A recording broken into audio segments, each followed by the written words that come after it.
Everybody. We want to welcome you to the very first lecture of Core 1929, Fall 2020, Methods of Inquiry, Health and Wellbeing. We're going to be doing most of this lecture based off of slides that you can hear our voices over, but we did want to give you an opportunity to see our faces first. My name is Dr. Brittany Platek. I'll be the person taking the first part of this lecture. I'm Dr. Phil Rocco. I'm a professor in the political science department. And I'm Dr. Jerry Vobrel, and I am in the nursing department. Okay, so students, hold on to your hats for a second. I'm going to switch to a screen share so you can see our incredibly sophisticated slideshow with all of its many colors. So, sharing my screen.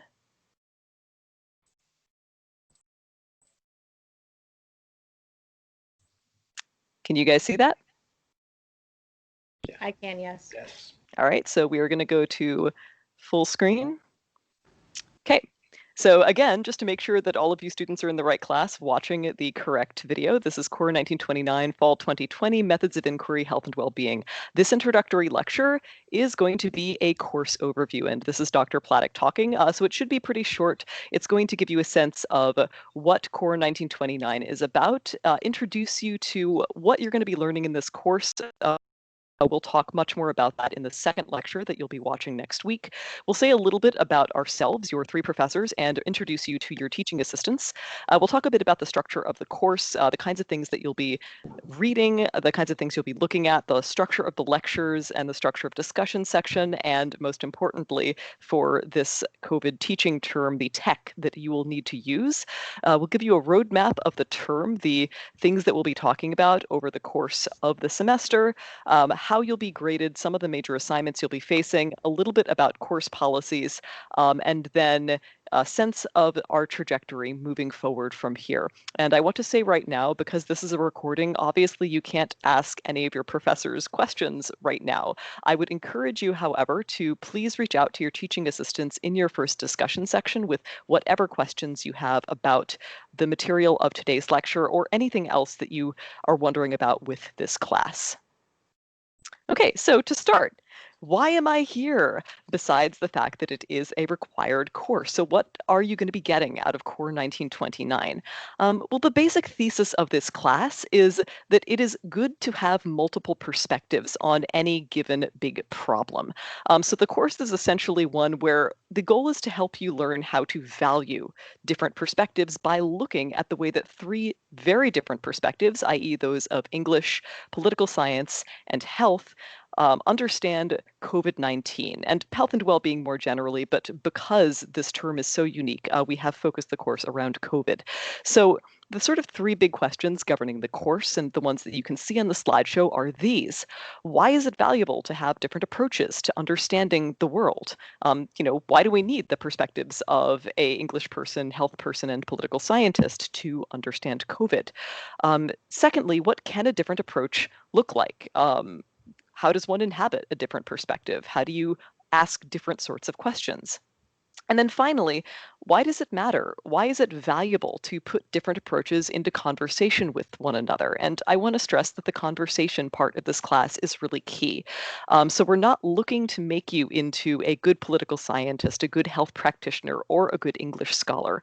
But we do want to give you the sense of why it might be important to adopt all three of those perspectives when you are facing a worldwide, urgent, and extremely complicated problem like COVID.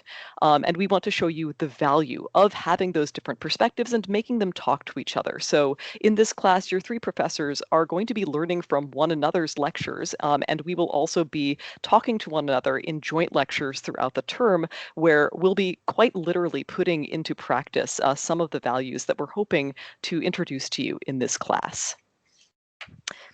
So second, just a slide about some key terms in this class that you will hear us use not infrequently. First off, a method or methodology, as in methods of inquiry.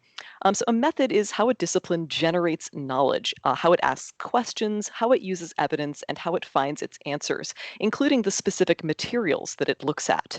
So to give you a concrete example of this, all three of your professors, so Dr. Platek, Dr. Rocco, and Dr. Voboril, all study different materials. We look at different things when we're thinking about how to conduct our research. So for COVID, for example, Dr. Rocco might look at the effects of revenue composition on the decisions that states make about when they're going to reopen their economies.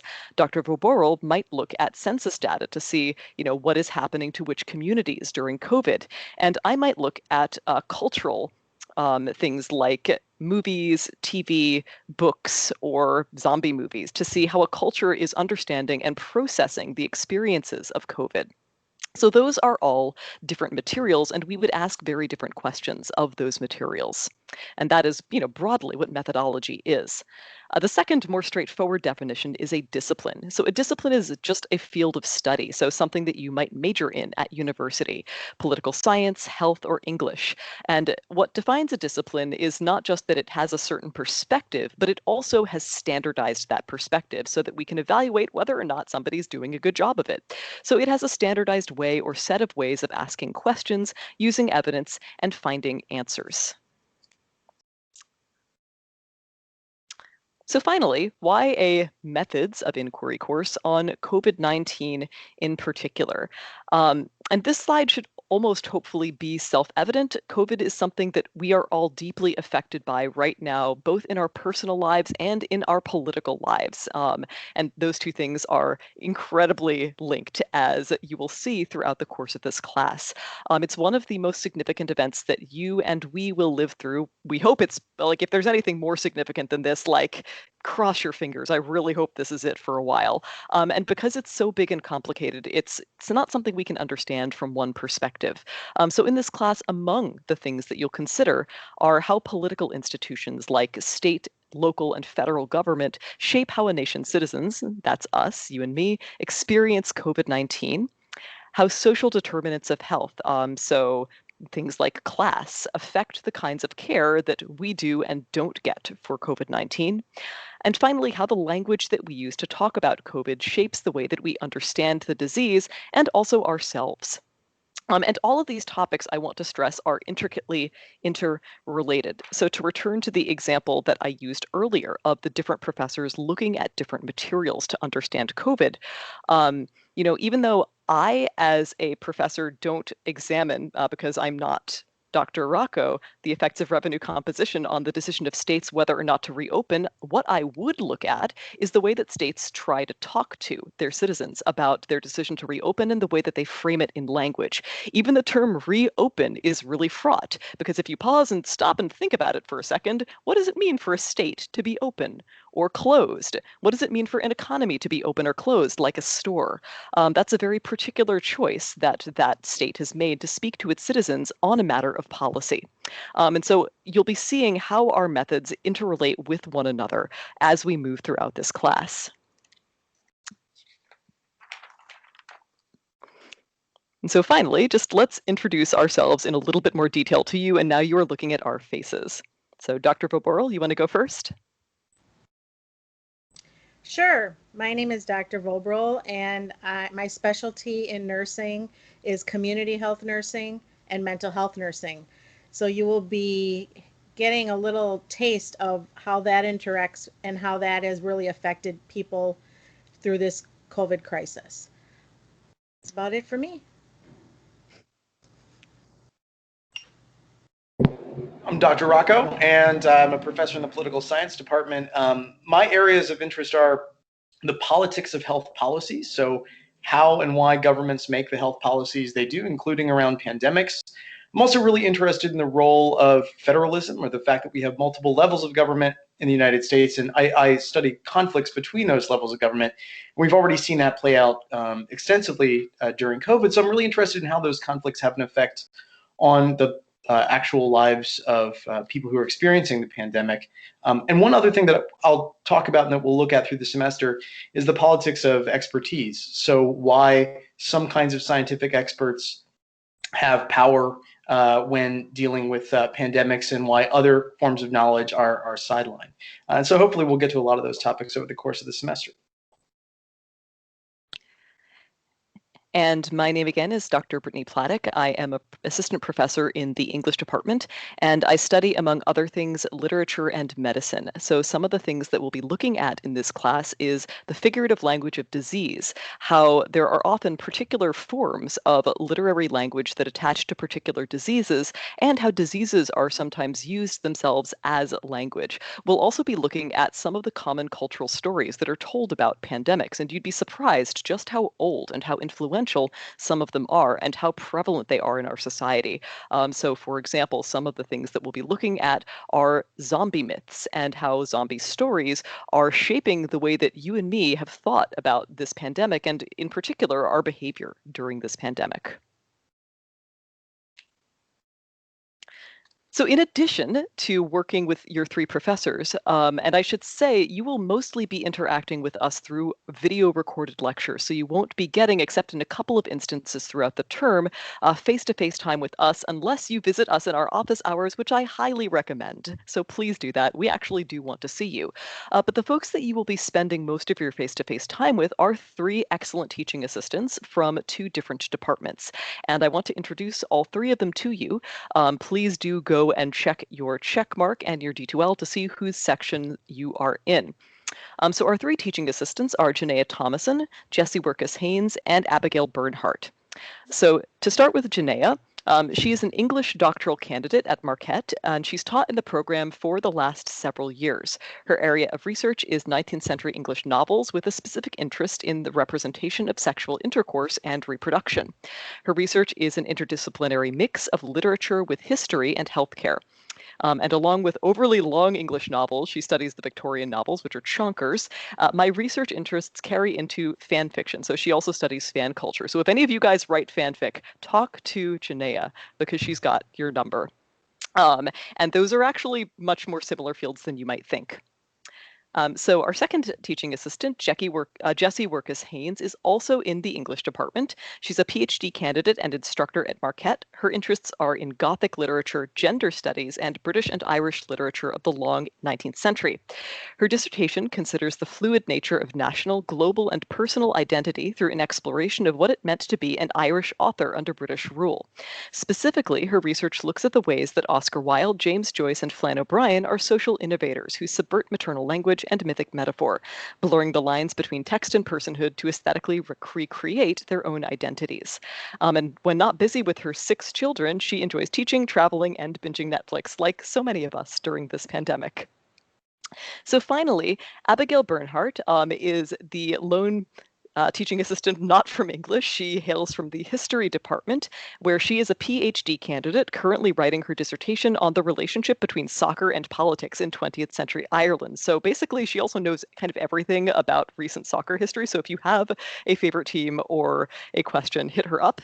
Originally, she's from Northeast Ohio and earned her BS Ed at Kent State University and her MA in history at the University of Akron. And so those are your 3 TAs. You will be getting to meet them very soon in this first Friday's discussion section.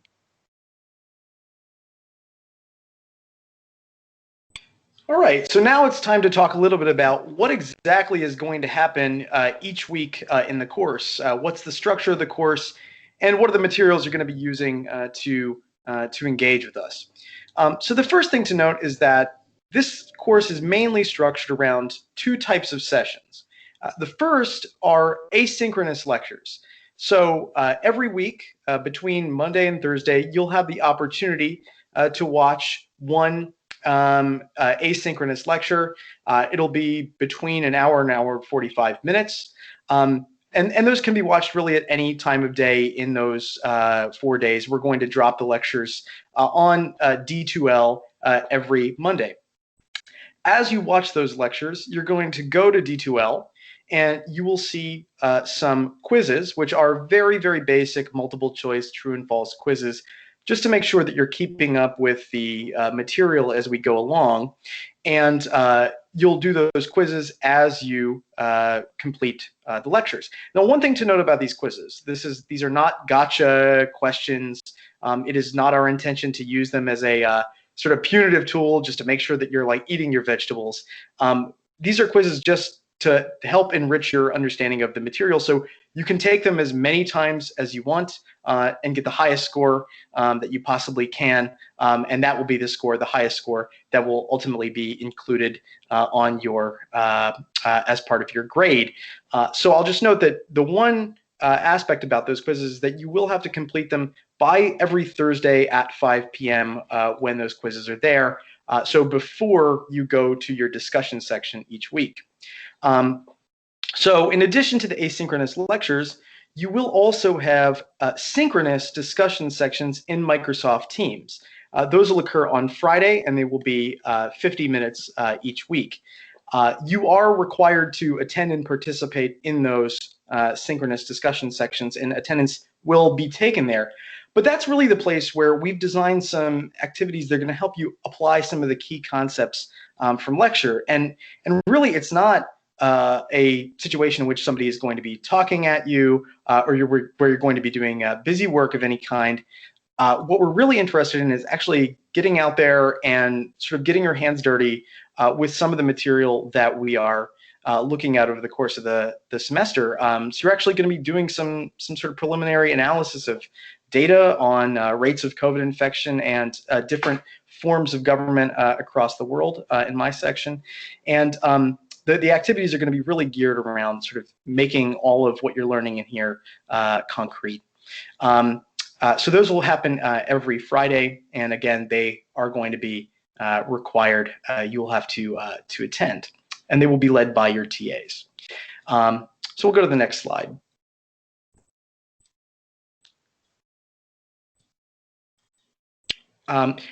Just a few basics about the materials and technologies that you're going to use for this course. The first, and I would just stress, the most important thing, most important document that we produce related to this course is the syllabus. You will find the syllabus on D2L, and I would note that this is a living document. So the syllabus, if there are changes, you will see them updated immediately in the syllabus.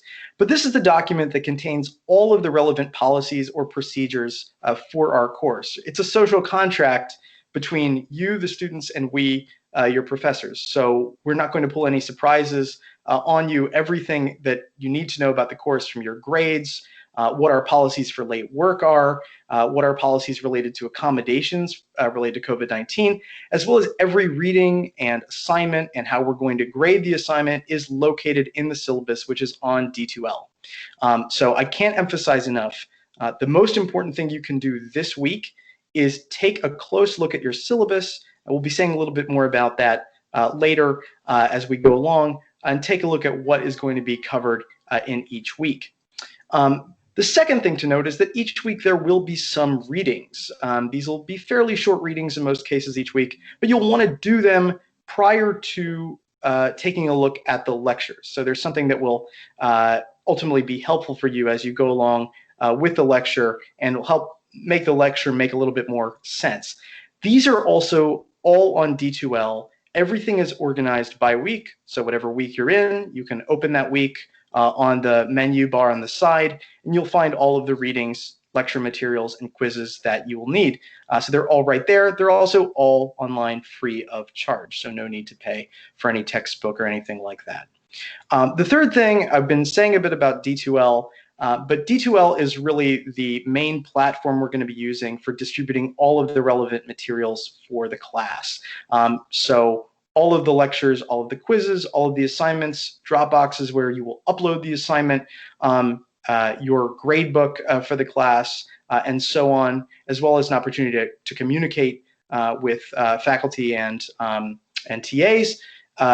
All of that is located on D2L. So if you have a question about something in the course, you're not sure, go to D2L, probably go to the syllabus as well. The final thing to note is the Teams site for the class, and you will be seeing information in D2L about this, but when you meet in your synchronous discussion sections, you will be using Microsoft Teams. That way, you'll be able to communicate directly with your fellow students. You'll also be able to communicate with your TA, and there'll be opportunities for small group breakout discussions. I'll also note that there will be several general synchronous sessions for this class later on in the semester, in which we will interact with you sort of live directly in an Ask Me Anything sort of way. And that is in the syllabus, but stay tuned for more information about that. Okay, so now let's talk a little bit about what is this course going to look like? What kind of topics are we going to cover, and how are we going to get where we want to go in this class, which is to give you a better sense of how 3 different disciplines make sense of a pandemic, and what we can learn from each of these disciplines and how they work together. So the first thing that we're going to do, in addition to this sort of nuts and bolts lecture, next week we're going to have a lecture that's really about the value of interdisciplinary research. We're going to talk a little bit about the 1918 pandemic. We're going to look at that from 3 sort of different perspectives and try to get a sense of what the value of each of these perspectives is. And then we're going to move through 3 big sections of the class that are oriented around substantive topics. And the way that this is going to work is, in each section, you will, for the first 3 weeks, get a lecture from each of us individually. You'll get the political science perspective on something, the English perspective, and the health perspective. And then we'll do, in the 4th week, a joint lecture together where your 3 professors will dialogue with one another and learn from each other, in a sense, about how each of those perspectives contribute to our understanding of that section's topics.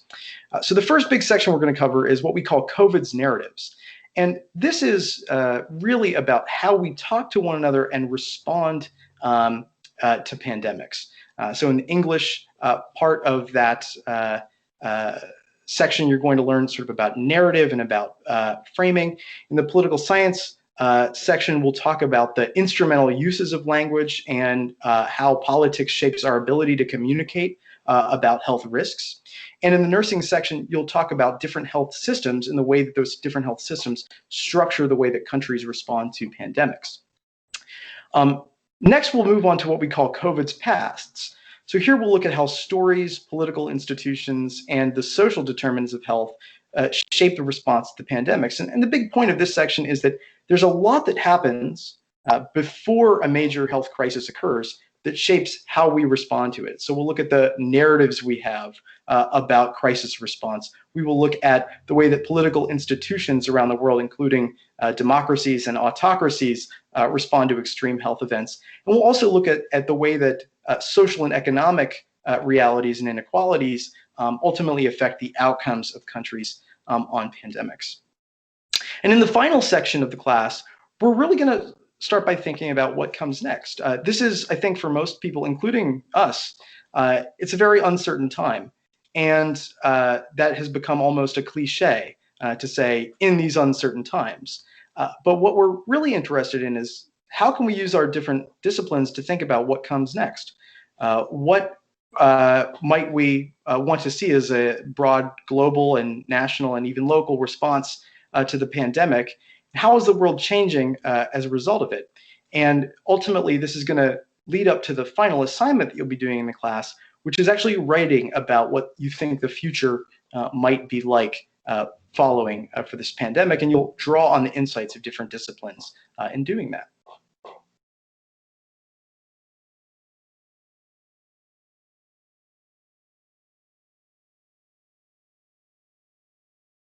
All right, and to the very important part of how you'll be graded in this class. I know students always worry, what's my grade going to be based on? How far can I go? Can I get behind all of those types of things? So I'm going to briefly go over how your grade is compiled. And you'll be able to see this also in D2L under your grade section. So you'll have a nice snapshot, moving snapshot, rolling snapshot of where you are in the course. So the first one that we're going to be talking about is the lecture comprehension quizzes, and those are worth a total of 20%. As Dr. Rocco explained, Those are due on Friday at 5 p.m. in D2L. So with many of your lectures, we all will be handling this a little bit differently. You'll have like a reading guide that you're going to be working along, and at the end of that, you're going to be gathering information from our lectures. It might be sending you to a website to look up something. It might be something very concrete that's in that lecture. And then you're going to answer questions about it. When you're done with those questions, you're going to enter them in D2L. So it's a very easy way for us to track them. Once those questions are answered, you can continue to take that quiz to get up to 100% on that, if you so choose. It's just up to you. But we need those quizzes to be entered. It will close at 5 p.m. on Thursdays so that you are prepared to move into discussion on Friday. Okay, that first assignment that we talked about was the annotation assignment, and that's going to be worth 15% of your grade. That is due on 10/3, and that's going to be a markup of an op-ed article. You will be working also getting more information from your TAs, and they will be helping you work through how they would like to see that the assignment handed in. Then we have the presentation assignments, and these are going to be assignments that are carried out in your discussions. The due dates are here, October 1st and 2nd, October 29th and 30th, and then November 12th and 13th. This is all reflected in your syllabus, so you should be able to pull out that syllabus at any time and see when things are due. There's also in D2L where you can see where you're going to be dropping these assignments, a Dropbox, and that will also give you the time and date when things need to be dropped in there, okay? So you're going to apply what you learned in your discussions for that, in your lectures for that week, and then you're going to apply them to some concrete situations through role playing, through all different ways that your TA wants these presentations to work. And then that final project, which is due 11/30, which is after Thanksgiving, but we're still not finished even though we're back home. And you're going to be writing a flash fiction story. And there's a lot more to come about that, and you'll be learning about how to build that story throughout all of your lectures and your discussions throughout the semester. And then we have this very important 25% of your grade, which is your discussion section participation. There are many ways that your TAs are going to assess how you are participating in discussions. This isn't, this is an online environment. Even though you're all in the room together, we've all been there, we can get easily distracted. So it's really important that you are going to turn all side projects off for the 50 minutes that you're in discussion so you can really be attentive and participate meaningfully. They'll have all tips and tricks on how you can do that. You may be broken up into smaller discussion groups and reporting back to the whole discussion. That'll all be done through Teams. So I suggest that if you're not familiar with Teams, you start playing around a little bit in it, getting familiar with the buttons so that you get a great participation grade. Okay, next slide. All right, so course policies. This is probably the most boring slide in the whole presentation today, but also very, very important. We are going to be on the internet. You all have had those instances where you've texted somebody something and you're like, ooh, I bet that didn't come across the way I wanted it to. So in this course, we really need to be careful, and in all of your courses, to be respectful. Our opinions don't always come across the way that we mean them to. And so if you can't say something to somebody's face, do not say it typing in a discussion section. Okay, that's the best way to keep yourself out of hot water. You also need to be aware of strong language. Using all caps, people interpret that as yelling or going overboard with their views. An example would be that text like I talked again, but make sure that you read everything out loud before you send it. That's a great way to keep yourself out of trouble. If I'm going to put a text in a chat in Microsoft Teams here, I type it and then I read it back to myself to make sure that it's not sounding a way that I didn't intend to it be. We also need to be really careful with humor and sarcasm. Somebody really thinks they're being funny. In this instance, it's probably not a good choice to make funny comments during these discussion sections. The instructors really like to see your personalities come through, and there's a way to do that, and a lot of times you may be on screen if they're asking you something directly, but remember, this is serious business here. So please don't use emojis during discussions. Do not be texting people behind the scenes, behind a friend of yours in the course. Keep everything very out in the open, okay? And yes, grammar and spelling does matter. Even though we're in an online learning environment, we still need to keep it formal. So keep your grammar rules that you've all learned and you love close to your heart and use them appropriately. Also, if we're going to be sharing some information in a discussion, it's really important that you cite your source. You will see throughout this course that we have a lot of citations that will be coming your way. It's really a good point. If you find a really cool article on the internet, cite it. You know, you find something that you think could bring in a really great controversial topic discussion, cite it. Copy it and paste it into that chat part, and so that your friends can look it up and read it too. Okay. Again, don't post and share private inappropriate material. We all know that. And again, be really forgiving. Remember that everyone will know all of these rules before posting. So be very understanding. And some people really struggle with written communication. So let's not be judgmental. We're all here to learn. Okay. All right. Let's move. Accessibility. Accessibility. Marquette has great resources for you. You can contact the Office of Disability Services directly with any concerns you have. If you are granted an accommodation or already have one, please email the letter to your professor and your TA. All of us communicate regularly, so we'll make sure everyone has the information that they need to assist you. And now to attendance. Attendance in this course is mandatory. We've all worked really hard to provide you with a very logical way to learn this material, and you need to investigate all the parts of it. You can't not watch a lecture and show up at a discussion, because it's just not going to work. The specifics have already been reviewed in this course, so it's important that you complete your deadlines on time. Make sure you update your schedules, your personal schedules, to include the discussion sections so that you don't forget about them. They come up pretty quick. Friday always comes pretty quick. And make sure that you're participating, because if you don't, it's going to negatively affect your grade. There are no makeup discussions sections now in real time. If there's reasons that you cannot make something or you can't get something in on time, make sure you discuss that with your TA. Again, in this course, we are not accepting late work.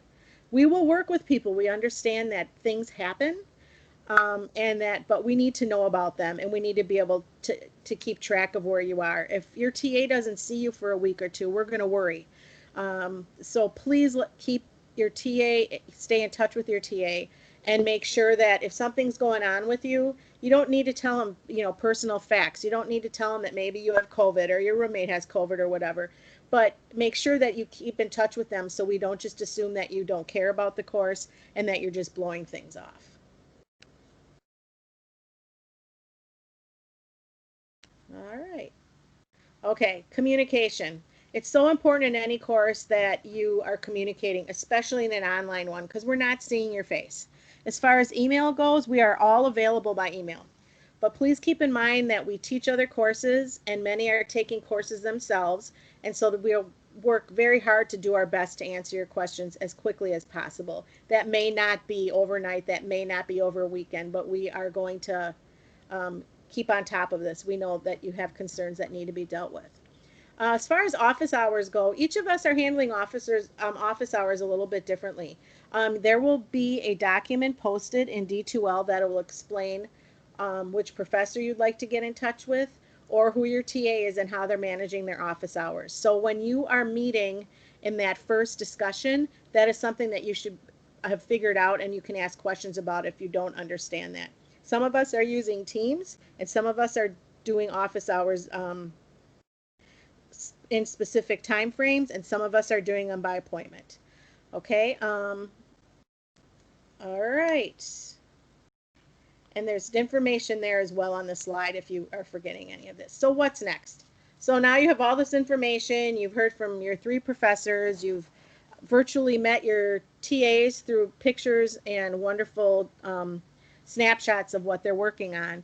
So now what are we going to do? The first thing you're going to do is you are going to look through all of the material when the syllabus opens, and you're going to participate in watching this video, and then in your discussion, you're going to be asking your TAs questions. I really suggest that you write down what those questions are, so you don't forget or get sidetracked when you're in there. You have a great opportunity of an entire discussion section the first week of class to get your questions answered. And they're very versed in this course. They'll be able to answer them hopefully right away. And like all of us, if we don't have an answer to your question, we're going to say we don't have that answer and we'll get back to you. And we, in fact, will get back to you.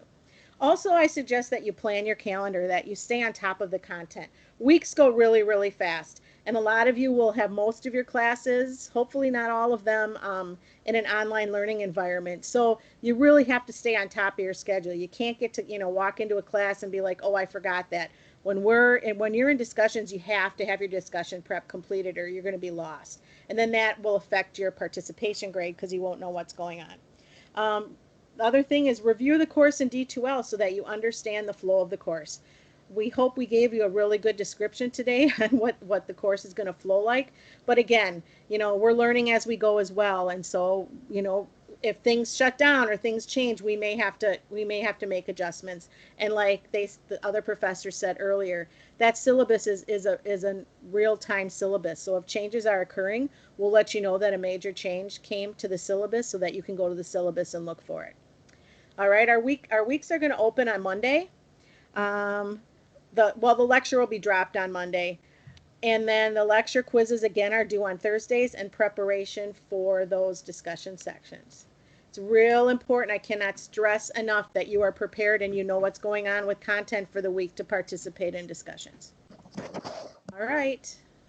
Okay, I'm going to close down the share screen so students, you can see us all one more time before we go. So Dr. Voberl and Dr. Rocco, if you could just stick your cameras on one more time so that we can wave goodbye to you guys. We will see you next week for a second lecture, and your TAs will see you even sooner than that during Friday's discussion section. Please do ask them any questions you have.